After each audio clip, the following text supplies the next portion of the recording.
Hey everybody, just thought I'd share with you how I'm making my braided rug, as you can see by the screen. Sorry, the weather's damp and cold out there. My breathing always acts up. But anyway, I wanted to share with you, this is what I've done. I had a whole bunch of little balls like this, and you can't do much with it. There's a purple and there's a yellow. Kind of hard to see it, and there's a whole bunch of balls down there that you really can't do much with, and can't make anything with it. So I had quite a bit. Actually, that one bucket I just showed you was full of these small balls, and it's like, okay, I'm gonna have to braid a rug. So I thought, what am I gonna do? Anyway, this is what I've done, and this is how I started it. I got to bring this up. This is my last little bit I was working on before I started to sew. Now, clothespins are good. You're going to laugh at me, but yeah, they're good. I put them in there like this and kind of hold it. Now, I don't know how I'm going to show you, but there's like for three braided whatever, I decided I was going to figure something out here, because 36 strands, that's what's in this. That's what each braid is. That's 36 strands in that yarn right there. 36. So I decided, and to save it from getting all tangled up, I use elastics. I use elastics to tie around each of the three, each of them. So here's one. I don't know how I'm going to show you this, because I'm kind of holding my phone at the same time. Here's a second ball. Okay, so there's one, there's two, and the third one's here. Okay, so each one of these clumps, whatever, sorry, balls, I guess, holds 12 strands of yarn. So that's what that one is. And this one's 12 too. But as you can see, this one's a little more thinner, because I need to pull the elastic out, straighten it out, add more yarn to it. I do not do the regular knotting. I kind of twist the yarn, then give it a knot. And that's my third one. So that's 12, and another 12 is 24, and this third one is 36.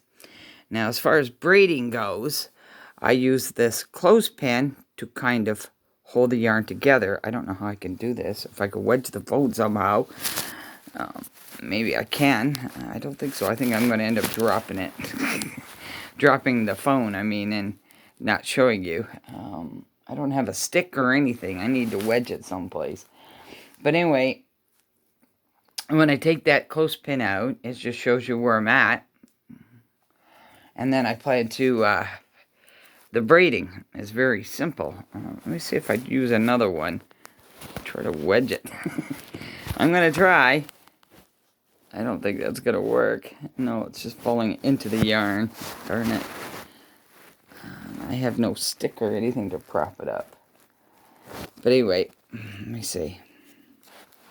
Hold this back. Maybe I'll use the tip of my hand. That doesn't work so good either. So there you go. You've got 3 strands of braided. This is not working. It's kind of hard. But anyway, I'm trying to separate it. Okay, now I've got it separated. So you can see one strand here. That's 12. And here's another 12. And then the third one's over there. Oh my, this is not funny. I'm actually pretty good at braiding. I guess I've known how to braid since I was a little kid. Don't know why, but I just learned it. It was an easy thing for me. And what I did was I just used to braid my hair. And so braiding is not anything unusual for me. I'm still looking around trying to figure out how to hold this phone up so I can kind of give it to you, show you how I do it. I don't think this is going to work, but I'm still going to try. Okay, let me see. No, that's not going to work. But anyway, I use my thumb a lot, and it holds the 3 yarns together. I don't know if that makes sense. Let's see. that. Too close. Okay, something like that. There, see? And there's your starting of the braid. I do it snug, but not real tight, because it'll kind of pucker and won't lay right. So you kind of just work with the yarn and to get it to do what it's supposed to do. If I could still find a way to do it, I would do it. Sorry. This weather makes me really congested. But anyway, this is what I still have to braid or sew up on it. I went into the black and blues, which I think is really kind of pretty.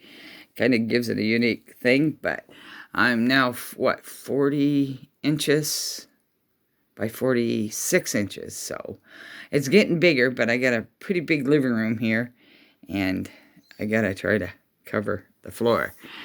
Because the floors get really cold in the cold months. Like, I mean, it's literally, you got to keep your feet up. So, but that's how far I've gone so far. What's nice about it, too, is if I go to pick up the edge of it like this and kind of flip it back like that, it'll just flip back over. Well, normally. There it goes. And that's what I do. But I'd still like to show you a bit of braiding if I could figure out how to do this. To set the phone up, wedge it or something, or something to put it on. I don't have a stick or anything, or none of the computer. I'm not that rich to do fancy stuff like that. So it's either hold the phone or prop it up against something, and I don't know how I could do that. I'm not turning around. I'm not turning the phone around to see me. No, face is not important, everybody.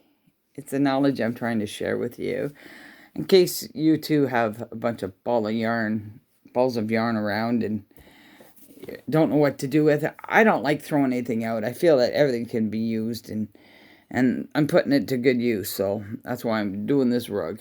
I have a lamp there because it gets awful dark in here, and I just like to make sure I'm sewing it good. And when you're sewing too, another thing is here, like this is where I've stopped for now just to do this video for you guys so that somebody else may want to do it.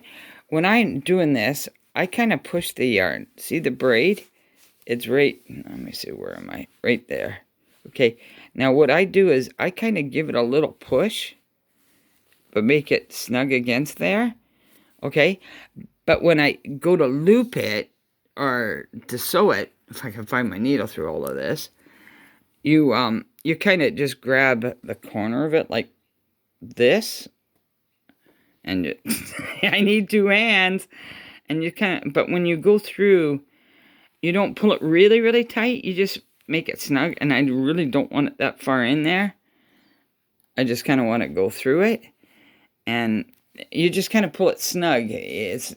Don't do it really tight because you'll make the rug pucker, and it won't lay flat. So you got to remember, see, when I go like this, the rug moves, and that's what you need and want, because if you don't, it's just gonna kind of bunch up like a, I don't know, a dome or something shape, and you want it to lay flat.